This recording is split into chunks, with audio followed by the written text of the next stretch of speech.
Você tem uma Bíblia, abra a Bíblia do Evangelho de São Mateus, no capítulo 9, do versículo 9, do Evangelho de São Mateus, 9:9. É um convite, é uma chamada, né? Diz assim: partindo Jesus dali, viu um homem chamado Mateus, sentado na coletoria, e disse-lhe: segue-me. Ele se levantou e o seguiu. Amém?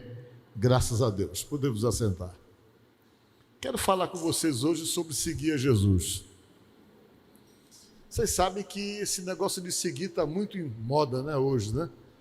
As pessoas andam procurando seguidores.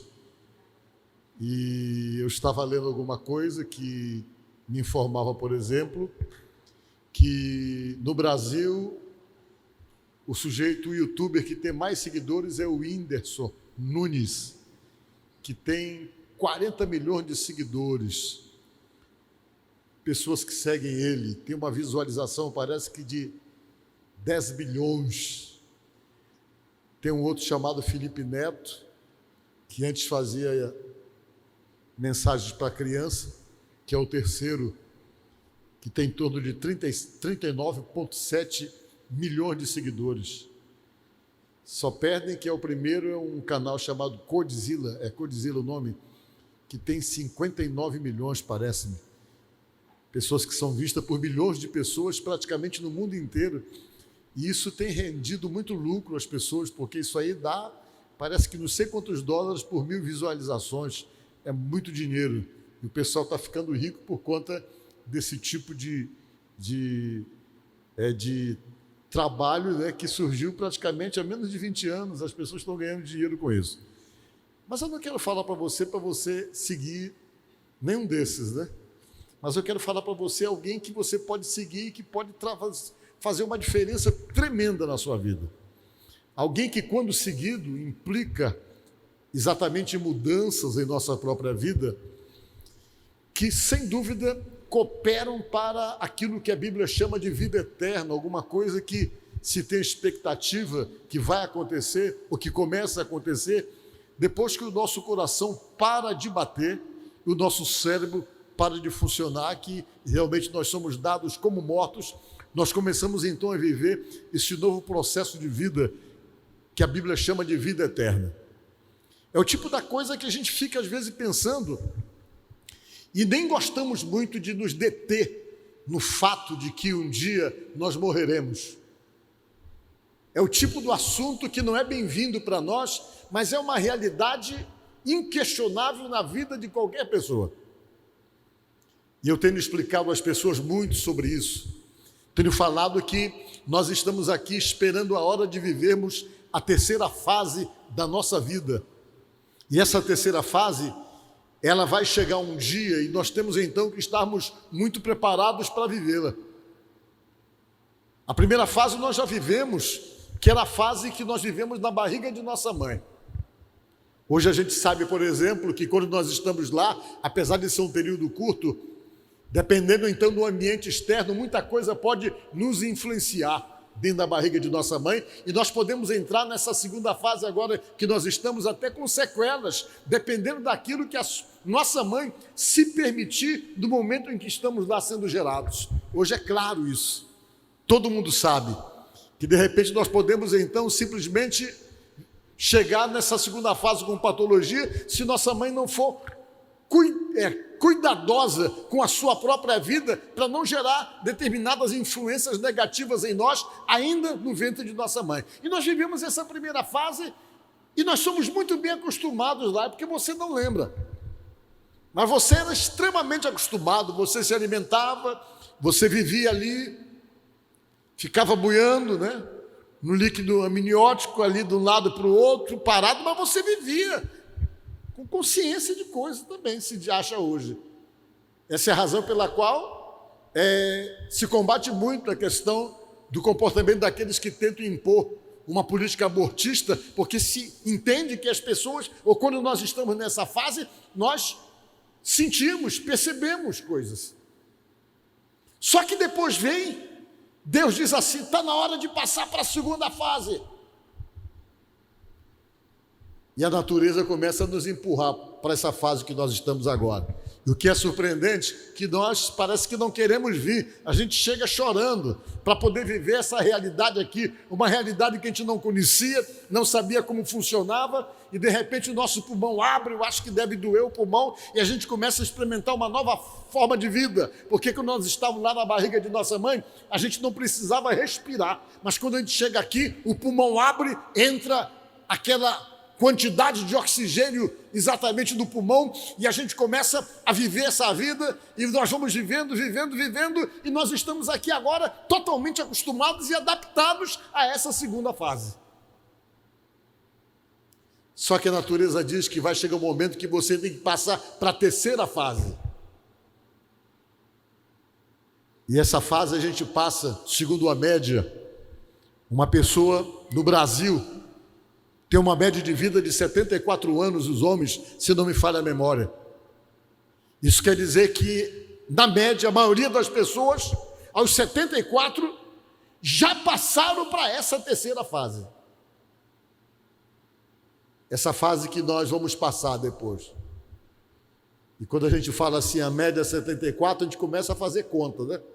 Vixe, para mim parece que falta 10 anos. A gente fica assim contando o tempo, né? Mas é isso. E quando chega o momento de passar para essa terceira fase, você precisa entrar bem nessa terceira fase. Porque nessa fase não tem mais nem outra fase para viver mais. Você viveu essas duas fases se preparando para poder entrar bem nessa terceira fase que nós estamos esperando. Aí chega a hora, tem pessoas que vão de repente, tem pessoas que estavam bem, de repente são chamados, e você entra na terceira fase. Quando você entra na terceira fase, você vai viver uma nova realidade, uma nova estrutura, que nós não temos conhecimento de como funciona. É uma coisa que Deus vetou totalmente o conhecimento para nós. Nós não sabemos praticamente de nada, porque a própria Bíblia se reservou em falar algumas coisas não tão profundas para poder dizer como é essa terceira fase. Mas a gente sabe que a gente vai estar lá, que a gente vai pensar, baseado pelo que diz, se Jesus, na parábola do rico e do Lázaro, parece que a gente tem consciência e lembrança do tempo que nós vivemos aqui, dos erros cometidos. Vamos ter consciência de nos autoavaliar pelo que nós podemos observar na parábola falada por Jesus.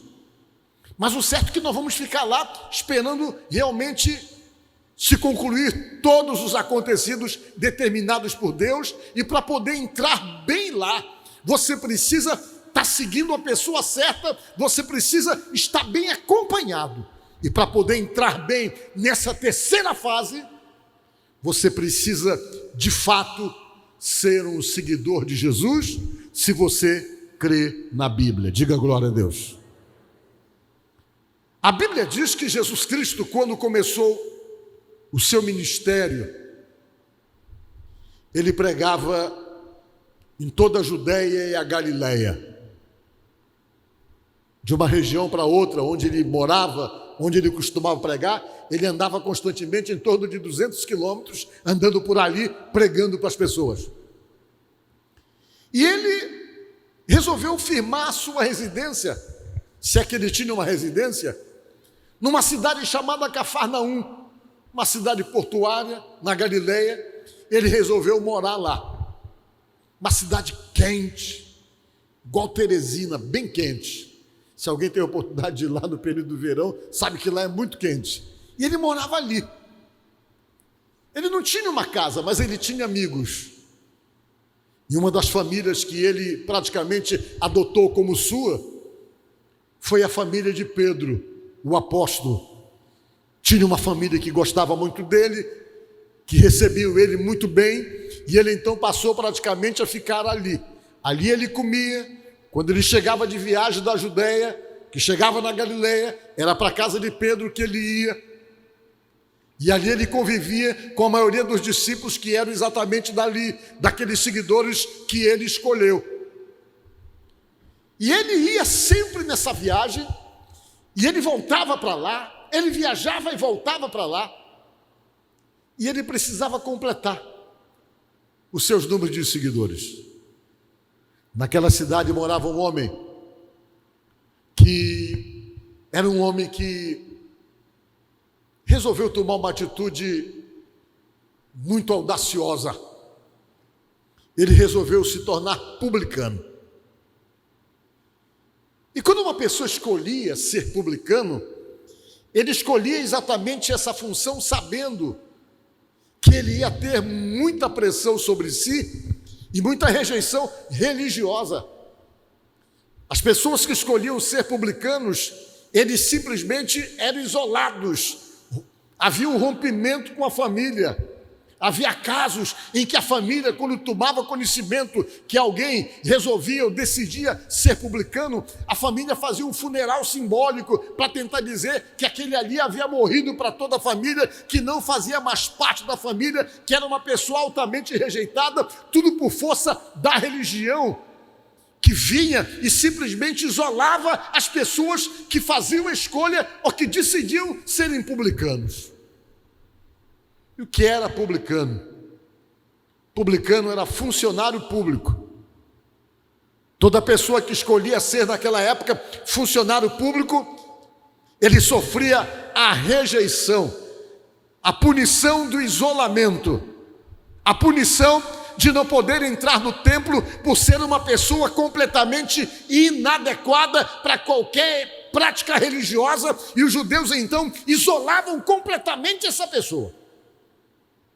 Havia um desprezo tão grande com os publicanos, que quando o judeu sentava numa mesa ou em algum lugar que um publicano chegava para sentar, o judeu levantava porque ele não se sentava com um publicano. E eles olhavam para publicano com maior desprezo. Tudo porque eles se sentiam dominados pela religiosidade deles, dominados pelos dogmas, eles se sentiam assim superiores a todo mundo. E Jesus abominava aquilo. Jesus andava na contramão de todo aquele sistema, a ponto então de repudiar todos aqueles que eram religiosos e que tinham esse comportamento de isolamento, de tentar simplesmente isolar pessoas. Era atitude que incomodava por demais Jesus. E Jesus às vezes falava coisas que feria esse religioso. Ele chegava a contar parábolas para tentar simplesmente provocar esse religioso judeus. Quando ele contou aquela parábola, por exemplo, do bom samaritano, ele procurou mostrar que quem estava socorrendo era o samaritano, que o judeu rejeitava para provocar a religiosidade judaica. Quando ele contou aquela parábola que ele falou que um publicano entrou no templo, estava falando com Deus, dizendo para Deus: ó Senhor, sê propício a mim, pecador, me ajuda, tem misericórdia de mim. E Jesus contou a parábola dizendo que o judeu entrou também no templo e orava dizendo assim: ó Senhor, eu te dou graças porque eu não sou igual àquele publicano. Eu dou meu dízimo do coentro, eu dou meu dízimo disso, daquilo. E Jesus falou: quem foi que Deus ouviu? Falou Jesus na parábola. Será que Deus ouviu aquele publicano ou ouviu aquele judeu? Claro que Deus ouviu o publicano que estava lá se humilhando, porque Deus realmente o ouviu pela sua humilhação. E o que Jesus então se incomodava era que os judeus praticantes eram extremamente arrogantes, eles se achavam perfeitos, eles se achavam melhores, e isso incomodava Jesus, e Jesus não parava de dizer ou de falar qualquer coisa que fazia eles se encherem de ódio contra Jesus, porque Jesus deixava claro que não suportava aquela religiosidade sistemática que eles tinham, a ponto de isolar pessoas. Às vezes a gente para e pensa um pouco e percebe que essas coisas às vezes ainda existem. Pessoas em nome da sua religiosidade que isolam, pessoas na história que em nome da sua religiosidade mandavam queimar pessoas, colocavam em tribunais inquisitórios unicamente porque a pessoa não comungava da mesma ideia, ou questionava a religião, a igreja, as pessoas eram perseguidas. A história está cheia, quando você lê aí, você vê como a religião, de repente, como ela é praticada, uma coisa que seria para nos ligar a Deus, às vezes nos afasta de Deus, por conta desse sentimento ruim, que às vezes leva as pessoas a imaginarem que elas são melhores que as outras. Muita gente por causa de religião mata, muita gente por causa de religião se torna homem bomba. Isso não tem nada a ver com Deus. Jesus sempre reprovou essa prática, sempre reprovou esse extremo. Jesus nunca foi a favor de nenhum tipo de extremo. Ele ensinava o amor e isso incomodava por demais ele, exatamente essas práticas de intolerância, de isolar pessoas, que a gente percebe, às vezes tem pessoas que ficam e não falam com o outro porque não é da mesma religião. Tem pessoas que desprezam pessoas porque não comungam da mesma instituição religiosa. Tem outros que se acham melhor do que outros porque acham que a dele é melhor em alguma coisa. E as pessoas ficam levantando bandeiras que não são as bandeiras de Jesus. Jesus sempre levantou a bandeira do amor, diga glória a Deus, de aproximar pessoas, de agregar. Ele nunca afastou ninguém e nunca desprezou ninguém. Nem mesmo o mais vil pecador, ele deixou de estender as mãos. Isso é cristianismo. Fora disso, é religiosidade.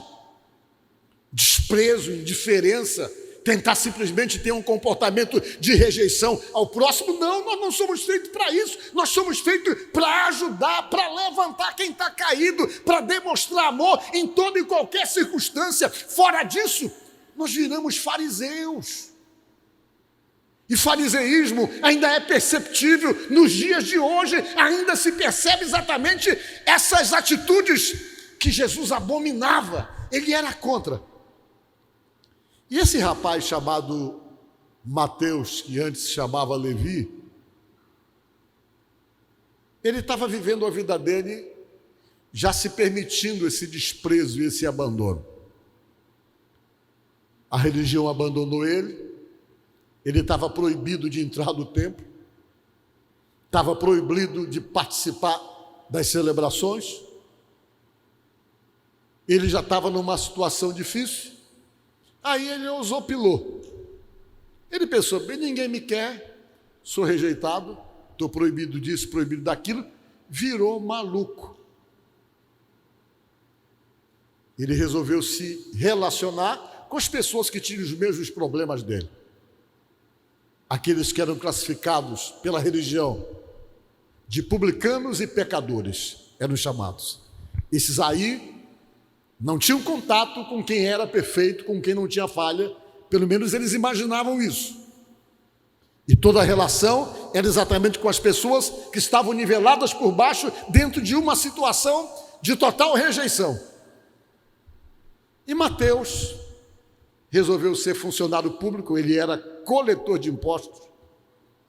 E o motivo por essa rejeição era porque os judeus religiosos não admitiam que uma pessoa se tornasse funcionário público, porque naquela época o sistema político estava sob a direção dos romanos, os romanos que mandavam tudo, e os judeus entendiam que qualquer pessoa que resolvesse trabalhar como funcionário público, estava trabalhando para Roma, para um governo que era invasor e que havia dominado toda aquela região, e as pessoas então estavam revoltados com o sistema político, porque eles estavam invadidos por uma nação poderosa, e quem trabalhava para essa nação, eles classificavam como traidores.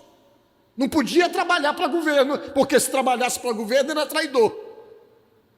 E ao mesmo tempo eles tinham o quê? Eles tinham um rei que foi colocado e empurrado goela abaixo, porque Herodes nem judeu era. O Herodes era edumeu, não pertencia a nenhuma das 12 tribos de Judá. A Bíblia dizia que para ser rei tinha que ser da descendência de Davi, tinha que ser de uma tribo judaica. Ele não era, não tinha descendência.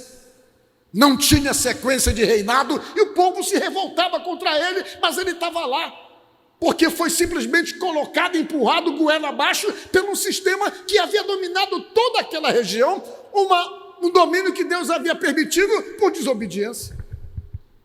E o Mateus está lá, que o camarada, quando se tornava coletor de impostos, ele era rejeitado pela religião, ele era isolado, mas ele ficava muito rico, dava muito dinheiro. Dinheiro não era problema do Mateus. As frustrações dele eram outras, porque ele era um rapaz de Deus. Ele era uma pessoa de Deus que estava sendo simplesmente impedido de exercer a sua fé por conta do sistema religioso que isolava pessoas.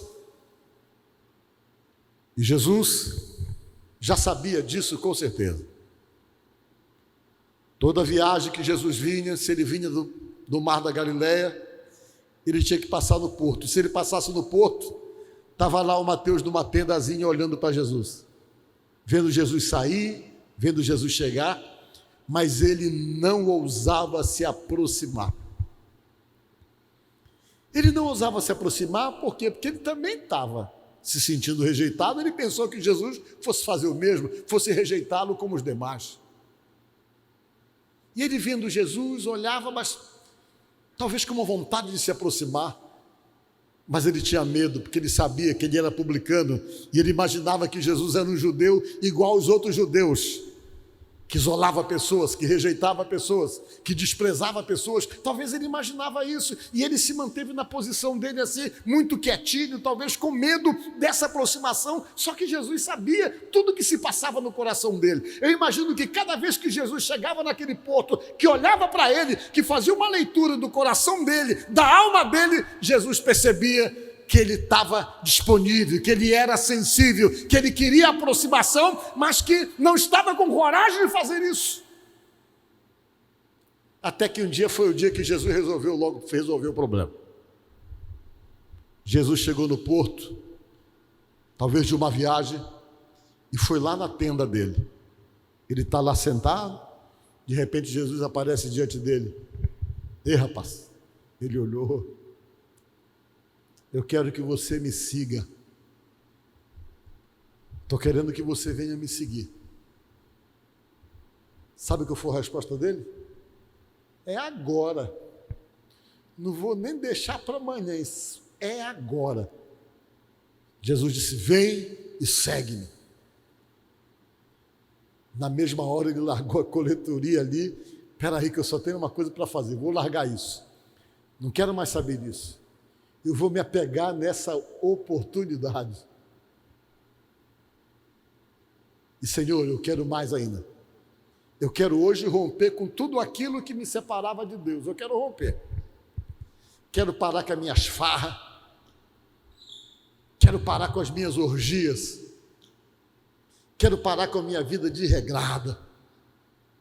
Quero parar com a minha vida sem controle. E eu quero parar isso, eu quero que todos os meus amigos que faziam parte do meu relacionamento social saibam disso. Saibam por que eu estou largando tudo, por que eu estou rompendo com tudo. Eu faço questão que eles saibam. Que a partir de agora, aquele camarada que vivia aquela vida maluca acabou. Não tem mais farra, não tem mais orgia, não tem mais nada. Eu preciso que o Senhor realmente me acompanhe, porque eu vou dar uma festa lá em casa para poder chamar um por um, porque eu quero dizer para eles o que está acontecendo comigo agora. Jesus, tranquilo, sem problema nenhum. Mateus deve ter entrado no grupo e passado uma mensagem: pessoal, vai ter uma festa lá em casa hoje. O certo é que a casa ficou lotada. Só gente maluca que fazia parte da relação dele. Só pessoal doido, só pessoal que não queria nada com nada, ou que era rejeitado, ou que era desprezado, foram para a festa. E o mais estranho e desesperador para os judeus foi que Jesus foi na festa também. Diga glória a Deus. Jesus, eu vou contigo. Nós vamos lá. Aí o pessoal chegou lá, poxa, vai ter muito vinho de novo, porque o Mateus tinha muita grana, ele pagava tudo, financiava tudo. O pessoal chegou lá e o pessoal, e aí, Mateus, quero dizer para vocês aqui uma coisa. Hoje a minha vida está mudando. A partir de hoje não vai ter mais orgia, não vai ter mais loucura aqui na minha casa. E a razão pela qual eu estou mudando é porque hoje eu estou seguindo esse homem aqui. Passei a seguir ele. E por conta de segui-lo, minha vida está tomando um novo rumo. As pessoas que estavam ali não entendiam ou entendiam, os judeus. Esse Jesus é balela, é conversa fiada isso aí. O pessoal que era religioso demais, não dá para ouvir mais esse camarada não é certo. Esse camarada aí não é um cara correto. Esse camarada não é de Deus. Vai na casa do Mateus, rapaz, logo Mateus, como é que pode? Foi logo para a casa do Mateus.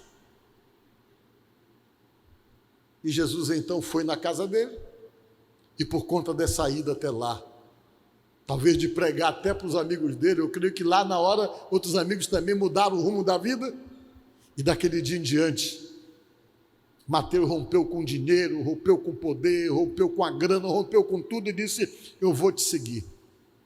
E isso já se passou mais de 2000 anos, e essa decisão de seguir a Jesus fez com que venhamos falar sobre ele aqui 2000 anos depois. Diga glória a Deus, ficou com o nome na história.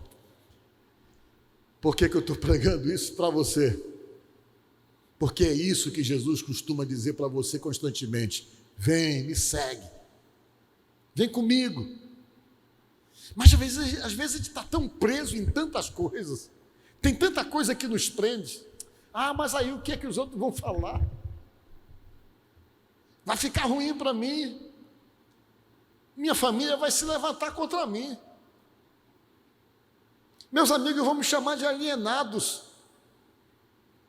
E tem pessoas às vezes que têm dificuldade para seguir a Jesus, tem às vezes até dificuldade para dizer que seguem a Jesus, mas não tem nenhum constrangimento de ter seus nomes expostos, muitas vezes em redes sociais, dizendo que seguem determinadas pessoas que não são tão relevantes e que não têm o poder de fazer na sua vida aquilo que Jesus tem poder para fazer.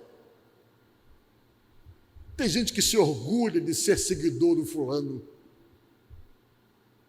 se orgulha de realmente se influenciar pelas coisas que o fulano de tal fala,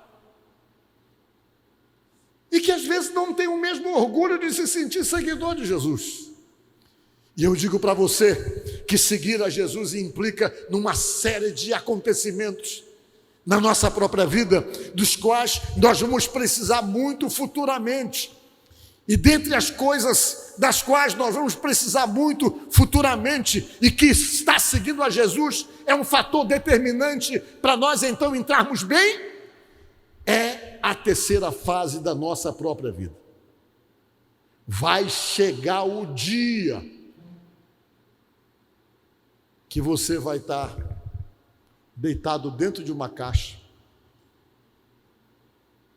quietinho. A moda agora é colar com o super bonde os lábios da pessoa, né? Fica todo mundo com o super bonde nos lábios, né? Agora é assim que está funcionando as coisas. É super bonde, eu acho, aquilo ali. Sei lá que cola é aquela. Aí fica todo mundo lá perto. A gente não sabe que fetiche, todo mundo chega e fica olhando, né? E você lá. É ruim lembrar disso, mas vai acontecer. Não tem jeito, vai acontecer, gente. Aí fica todo mundo naquela. Tem que cuidar rápido. Tem uns que colocam o negócio de um pirizinho de sal aqui, que é para não explodir tudo. As pessoas têm algumas coisas que fazem. E a pessoa fica ali. É um acontecimento real na vida de qualquer um de nós, unicamente porque nós somos mortais. Essa vida passa. Outras pessoas já viveram nessa cidade antes de você, há centenas e centenas de anos. Você está vivendo essa fase agora. Se Jesus não voltar em 2000, E sem, dificilmente você vai estar aqui. Vai estar outras pessoas aqui, dependendo do que você realmente fizer de relevante, você pode estar sendo lembrado também pelo que fez. E outras pessoas vão viver aqui.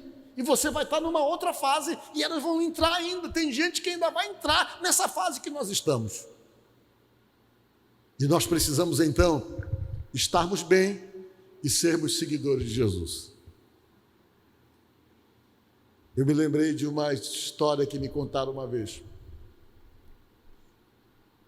Que um homem estava precisando de alguns funcionários e ele resolveu entrevistar todos aqueles que ele queria para escolher para ser funcionário. Aí ele chamou o primeiro e disse: vem cá, a pergunta para a gente escolher quem é que vai trabalhar comigo é essa. O que é que você quer que as pessoas falem de você quando você estiver morto no caixão? Eu quero que as pessoas digam: olha, como ele foi uma pessoa gente boa, nunca perseguiu ninguém, nunca roubou ninguém, foi uma pessoa ótima. Eu quero que as pessoas falem isso de mim quando eu estiver lá no caixão. Aí veio o outro: e você? Eu quero que quando eu estiver no caixão, alguém diga para mim assim: as pessoas falem isso. Esse aqui foi um bom homem, foi um bom marido, foi um bom pai. Aí ele chamou o terceiro: e você, o que é que você quer que as pessoas falem quando você estiver no caixão? Ele falou: eu quero que as pessoas olhem para mim e digam: olha, ele está piscando. Que na verdade ele não queria morrer. E eu digo para vocês uma coisa interessante: não tem como escapar. Então há essa necessidade de preparação, porque tudo passa. A saúde passa, a juventude passa, e as coisas vão mudando com o passar do tempo. Olhe para você, veja o quanto você muda no passar do tempo. Como você muda? Você começa com o passar do tempo a se preocupar com coisas que houve um momento que você não se preocupava. Tem hora que tem pessoas que já não conseguem mais viver a realidade do tempo que vai passando. E cada dia que você vive, você se aproxima da entrada da terceira fase. Tem gente que não quer admitir de jeito nenhum, que compra Enemaru para passar no cabelo. Meu cabelo está ficando branco, vou passar Enemaru. Não pode assoar, que quando soa fica correndo aquela água preta assim. Mas tem gente que fica desesperado com o tempo, porque o tempo vai chegando e você vai simplesmente se aproximando daquilo que é a realidade de todo mundo. E a gente vai percebendo que as mudanças vão chegando. E você percebe que a coisa está chegando perto mesmo, é quando a terra começa a chamar você. Eu já estou nessa fase, a terra chama. Se eu me sentar aqui nesse chão agora, para eu levantar, é a maior luta. Eu tento me levantar e a terra começa a dizer: vem, vem, vem. É uma luta para levantar. Eu me lembro que houve uma fase da minha vida que eu levantava ligeiro.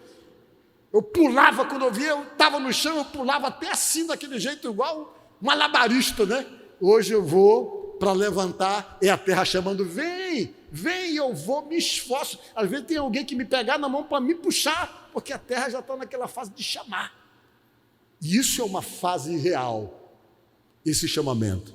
Então, nesta noite, eu quero terminar essa minha palavra somente para dizer para você uma coisa: siga a Jesus. Porque, baseado pelo que diz esse livro aqui, a única maneira de entrar bem na terceira fase, e desculpa a sinceridade, e não ir para o inferno, segundo a Bíblia diz, só tem um jeito: ser seguidor de Jesus Cristo.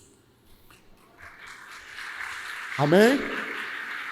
E se Ele tem chamado você, se Ele tem incomodado você, e você tem resistido, mas você sabe que Ele está te chamando, você tenta pular por lá, não, mas não é hora ainda, você se preocupa com um monte de coisas, mas você sabe que Ele tem insistido com você, que Ele tem te chamado.